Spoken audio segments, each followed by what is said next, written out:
Story 1. It was June 20th, 2011. I was on duty working a detail on my day off.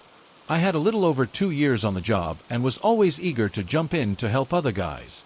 I saw a call come out where a guy pointed a gun at his wife, loaded his car full of guns and ammo, and told her he was going to kill his adult kids who live about an hour away. She cost 911. He's gone by the time units arrived. No history of mental illness, not drunk. This came out of nowhere for him, according to his wife. I see the heavy units boloing for him, so I get permission to leave my boring detail and help. Look, I get a weird feeling and text my dad that I'm looking for this nut and have a bad feeling that I'm going to find him. I just found out I was about to be a father, and I texted my wife at the time and told her I loved her and that I had a bad feeling. I was sitting in the dead center of the county border between East and West on the very south county line, in an area I always called no man's land because backup was usually the farthest there, 6 to 8 minutes away on average. I had another guy there with me for a bit, and he saw me take my patrol rifle out of the roof rack and chamber around. He laughed at me and said totally unnecessary, and eventually left for a different call. Now I'm sitting at the county line alone, and we get an update that the bordering county was in pursuit with them.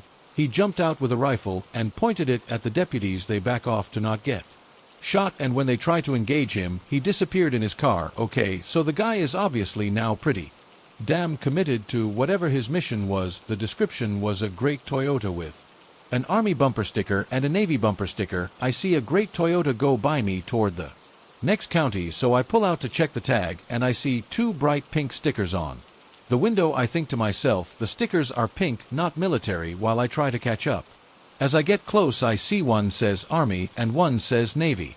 I grab the radio and call out I'm behind the suspect, headed south into an adjoining county. It's all I get before he slams on the brakes. I don't try to light him up or anything. He stops in the middle of the road. I do the same. He's able to get out first because action is faster than reaction. As he gets out, I see a chrome 357 with a 6-inch barrel in his right hand. He's facing away from me, which seemed odd. I jump out with my patrol rifle and retreat to my trunk for cover since a Crown Victor won't do. To help me with those rounds, he turns towards me, guns still in hand. He's by his car, probably 20 feet from me. We make eye contact as I raise my rifle, flecking the safety off. As I'm starting to squeeze the trigger, he raises the gun to his temple and his gun goes bang. Before I'm able to take a shot, he drops immediately. I get on the radio and announce shots fired. Pretty soon backup arrives. A witness calls 911 and says I witnessed the deputy shoot the man down. Now it's an OIS investigation until the autopsy the next day, when they can prove it's a big hole in his head and not a 556 size hole. There was no dashcam because it was an old car they were getting ready to auction off. It was pretty awesome to see my body go into action and perform as I trained without having conscious thought about it. It happened so fast. Less than a minute passed from when I called out that I was behind him to when I called shots fired. I didn't get for it. No commendation, no reward for my file, nothing besides some PTSD is a prize. I didn't sleep good for 6 months because when I closed my eyes I ran through scenarios of what would have happened if things were different. I played it out every single way, from he ran into the woods till we exchange rounds so he kills me. I did some emotional drinking which didn't help me either. Everyone thought the dramatic part for me was watching him die, but nobody really could understand that was it. The haunting part was the sinking feeling as I threw my radio down, and for the first time in my life I said, I'm gonna die. I never saw a shrink for it because I didn't want to look like a coward. I should have, and highly recommend it. It worked itself out for me, not sure how, but I have no issues from it now. It's just this wild-ass story I get to tell. I don't know what time my kids were born, but I'll never forget where I was on June 20th, 2011 at 10:51, and when I get those weird feelings now at work, you bet your ass I follow them. Story 2.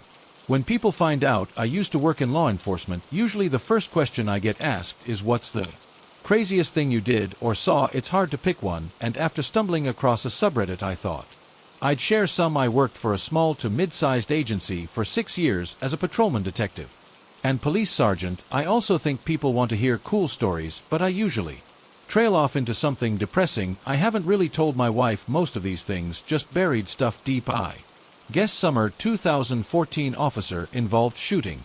I was working the night shift, and about 2 hours into my shift my neighboring district officer asked if I wanted to go grab dinner with them. Abso-freaking-lutely Mexican food during a slow weekday is always a good call. 229 Center, show me in 226 Code 7 Officer K and I placed our orders and are drinking sweet tea, eating chips and salsa, and or just waiting on our food to arrive. Office OK is really deep into telling me some funny old war stories from his previous time in the military. He doesn't hear the tones come over our earpieces and continues to tell his story in hilarious detail. I'd already stopped listening and began to listen to the radio call come in.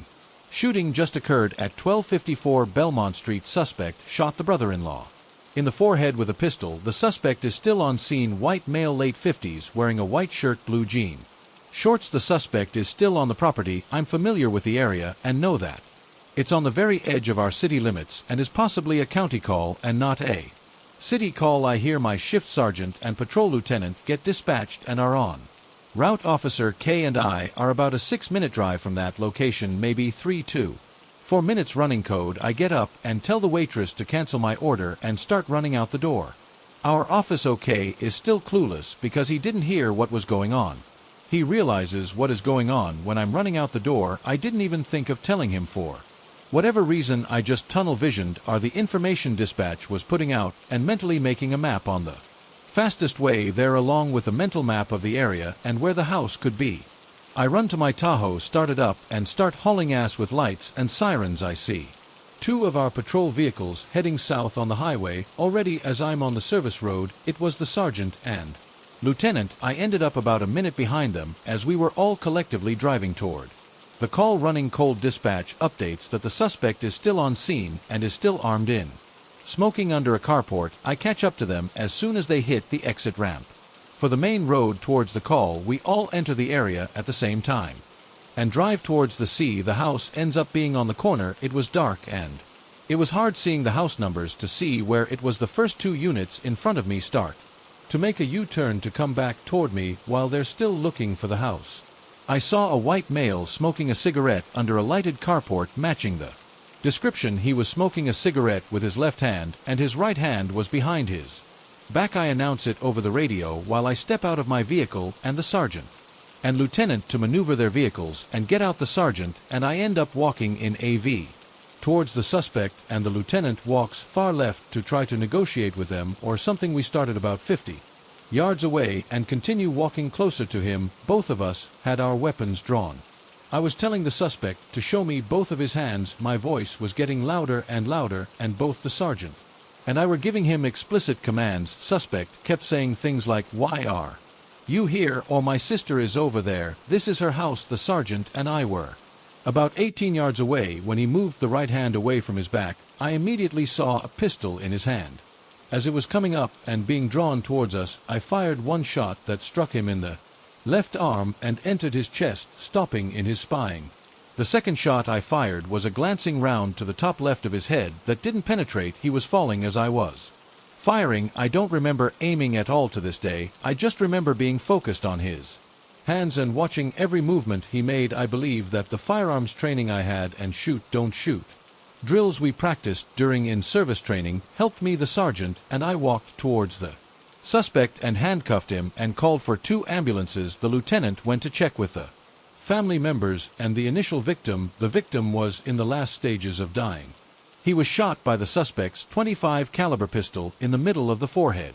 From what I gathered, their family had a get-together and had been drinking all day. The suspect was planning on leaving to get more beer, and the victim was trying to stop him. The suspect had a felony warrant for DWI, and the victim was trying to help him. The suspect did not want the help and, after an argument, shot him. The ambulance came and regretfully picked up the suspect. First, I don't think much could be done for the victim at that point, but I think he should have been a priority. The suspect was transported to the ER, and Officer K ended up staying with him until CID could make it for a statement. Since my patrol lieutenant was there, he began making all the admin phone calls to get CID over. I started setting up cones, marked the scene, and took some preliminary pictures. I called my wife to tell her I was okay.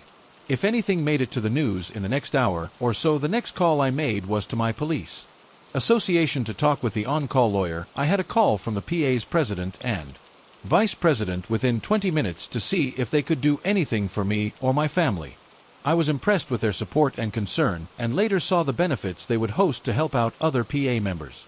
CID arrived and inventoried my pesto. They collected it and gave me another one to take home with me. I didn't feel any grief or regret about what I did at the time. Still don't after knowing all the facts after the investigation was over. The suspect, now a convict, it is still alive as far as I know.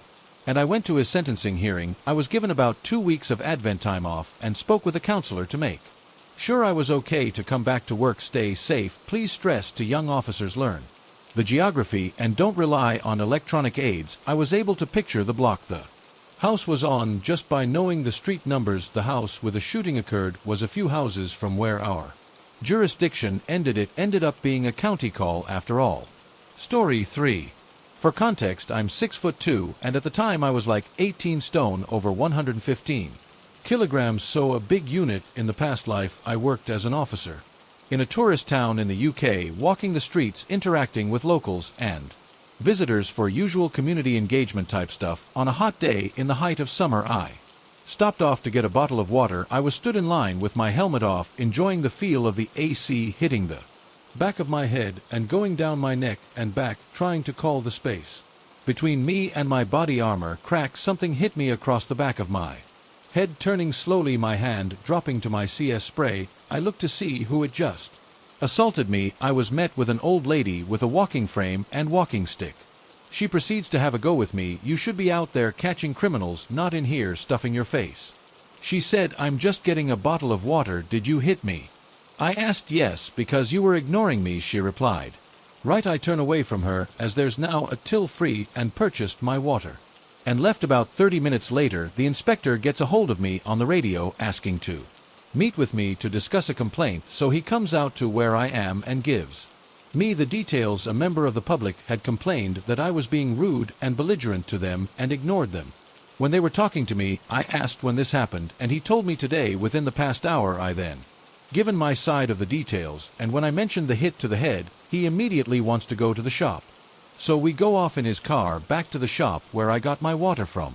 Once there, he goes straight to the till area and is excitedly asking me, where were you standing exactly? I showed him, and he smiled from ear to ear and just pointed. There was a CCTV camera pointed right at where I've been standing. We went and reviewed the CCTV, and sure enough, there I was, stood there, helmet in hand, enjoying the AC on my head and the OP behind me. You can see on the CCTV she's trying to talk to me, but I had an earpiece in and can't hear properly, so I genuinely missed that she was talking to me. Then it happened.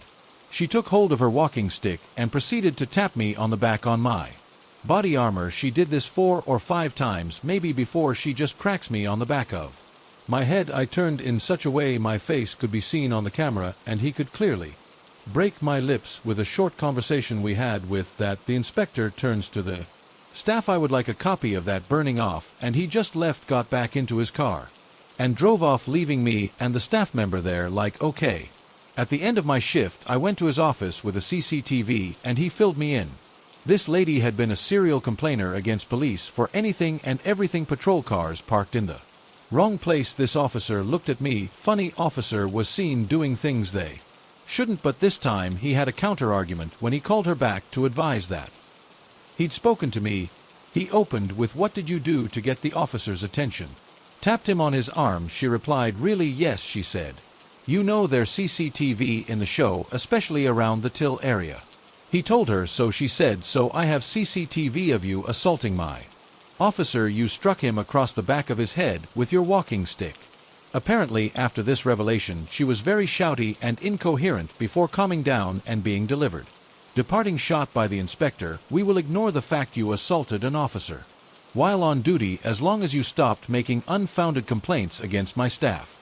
We are entitled to a break to get food and drink. We can park our cars in the visitors' car park of your complex. When dealing with incidents, we are human and should be allowed to work unimpeded. As far as I know, she never did make a complaint against an officer again. We did attend antisocial behavior in the area of her complex, which we were Sure would create a complaint of why we were not doing something about it, but no. We didn't hear a peep. Story 4. So we get a call from an assault in progress at the truck stop. Apparently a Greyhound bus had a bunch of people fighting, so the bus stopped at the truck stop and someone called the police. The security guard at the truck stop ends up fighting some guy and needs help, so the dispatchers have us run code 3.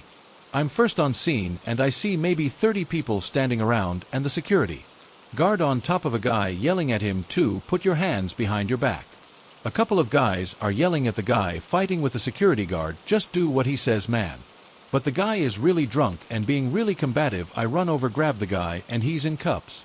Pretty quickly other officers arrived and began defusing the situation. So once the guy catches his breath, I ask what the hell was going on. He tells me, "Sir, I just got out of prison. I was locked down for the last 4 years. When the bus stopped, I grabbed a couple of Four Locos and drank them on the bus. This guy looked like your stereotypical gang member in ex-convict, tattoos on his head, pressed t-shirt, black sweatshorts, and that kind of stuff." His friend walks up to me and tells me how they both just got released, and when this guy started drinking on the bus, he started a fight with the black ice on the bus because the black guy looked at him funny. The guy ended up towing our friend in handcuffs, so the bus driver pulled over. And this guy started fighting with everyone. That's when security got involved. Well, I'm quickly figuring out that this guy is just a shitty drunk and he's going right back to jail after only being free for 5 to 6 hours. Some old white guy who was on the bus also walks up to me and calmly asked, "Hey sir, what's this guy's deal? He's been starting with people the whole ride." I tell the old man, and he just got out of prison after 4 years and had too much to drink. The old man says that's no excuse for his undersummer. I just got out too. I was locked up for 36 years. You don't see me acting like a What's this guy's problem? I say, wait, you just got out today, 36 years, and today is your first day out. He says, yeah, we all just got out today. The bus is dropping us all off and whatever city we're from, just left of Houston on the way to San Antonio then Dallas. Curious, I asked him, what did you do? Murder someone back in the 80s? Unfortunately, yes. Got no family anymore. I'm on the way to a halfway house, and I got a deal with knuckleheads like this. I decided not to dig any deeper into this old man's life, but the thought of serving 36 years in prison is nuts. Imagine all the change that's happened since the 80s. It probably feels like a time machine to this guy. Well, there's no point to this story other than some drunk ass managed to make it a few hours before going back to jail. Another guy spent a lifetime in prison. Have a good day, folks. Story 5. The tyranny of feeling. That's the problem with police. You don't show enough feeling. She said you don't feel enough. She's right, of course.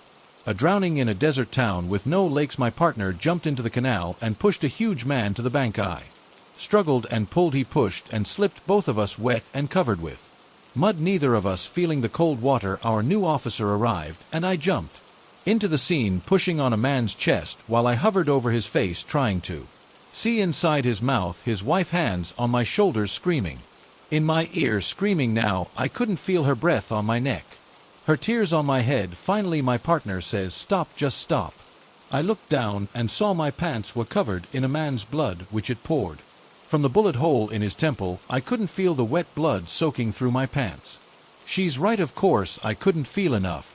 A gunshot in the basement of a home. As I made my way down the stairs, the air was filled with a haze, a man missing his face, and a rifle sitting in a lake of blood on the bed. 3 walls covered with meat. The mewling writing figure, unable to speak, but clearly letting me know the horror, the pain he was feeling. A few inches of jar glued to the carpet, the stubble of beard visible from inside. The home now filled with explosive gas. A mother unaware. A mother begging us to let her son die. As I grabbed the woman by the arm, I couldn't feel her brittle or bones under my grip. I couldn't smell the gas, couldn't gag. As I pulled the jaw from the carpet, I couldn't find it inside me to feel the horror. She's right, of course. I couldn't feel enough. My mother, worn by the chemotherapy, held hostage her son, her mind broken by drugs, and now holding mom hostage until her girlfriend returns. I can't feel the gun in my hands. My pain develops a promise of a drink for a thirsty mother, worn by the long negotiation and a foot through the door. A son brings the knife towards my partner. I can't feel my friend get caught. I can't feel my gun screwed into the temple of a man who's so close to having a mind broken by a bullet. I've got the knife, the officer behind me yells.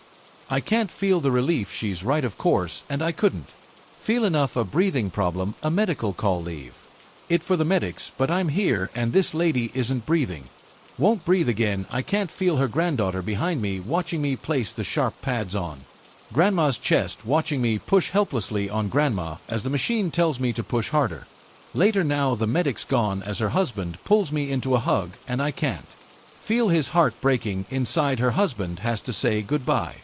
And I go to her first. I never knew her, but she wouldn't want to be seen like this, not for a goodbye. I pull a breathing tube from her throat. I can feel the bulb catch on her teeth. By stiffening jaw fighting this release, I pull on the bone needle screwed into her shins. I can't feel how the diabetes has scarred her lower legs. I wipe the blood from her nose and mouth. I can't feel how cold the blood already is. She's right of course, I couldn't feel enough. A naked monster celebrating his first day outside of prison with a cocktail of street trucks and liquor kicking in the door, and a boy just 8 standing behind the door holding a bat to protect his 4-year-old sister from the monster outside.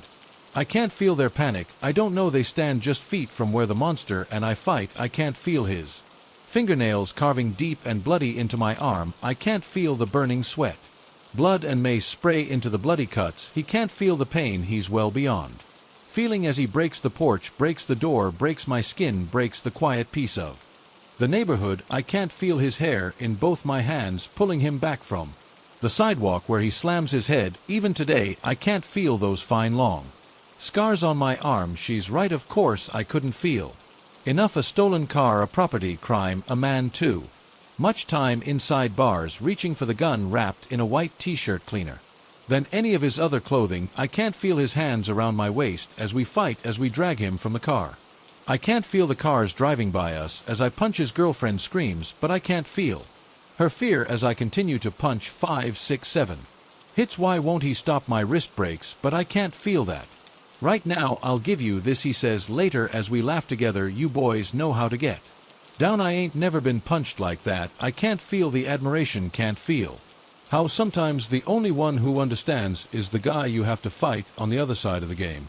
Months later, putting together another Lego set for my son, he can't feel the bone inside my wrist give too much, the sharp pain that makes me gasp. I can't feel the wrist with the back, the shoulder that is given too much. She's right of course, I couldn't feel enough. Another friend, another loss years ago. Now he pulled that girl out of the cold creek. Did he feel how the 6-year-old body was too heavy, too water soaked? She was the same age as his daughter the same age as mine. His daughter's handmade cards along my daughter's on the fridge. He'd felt enough, he must have had enough. Story 6. This happened about 7 years ago, but it's a story I try to tell every officer that I train. It was summertime and just one of those hot, nasty, sticky nights, but thankfully we were not really dealing with any of the unrest that had been rolling through the country for the past 2 years. However, because of the aforementioned unrest, attitudes towards police were at an all-time low. We had what felt like very few on our side, and I'm not even going to get into the politics of the region. Anyways, I'm riding with a senior officer and the man that would later convince me to become a training officer, and we get dispatched to a noise complaint. Apparently a bunch of teenagers are having a party, and the mixture of music and fireworks is upsetting the neighbors. We arrive on scene, and it is exactly what has been reported: loud EDM music, fireworks being fired from the backyard. And even at the front door you can smell alcohol and weed smoke. Pretty standard start. Knock, knock, louder. Try the doorbell, knock again.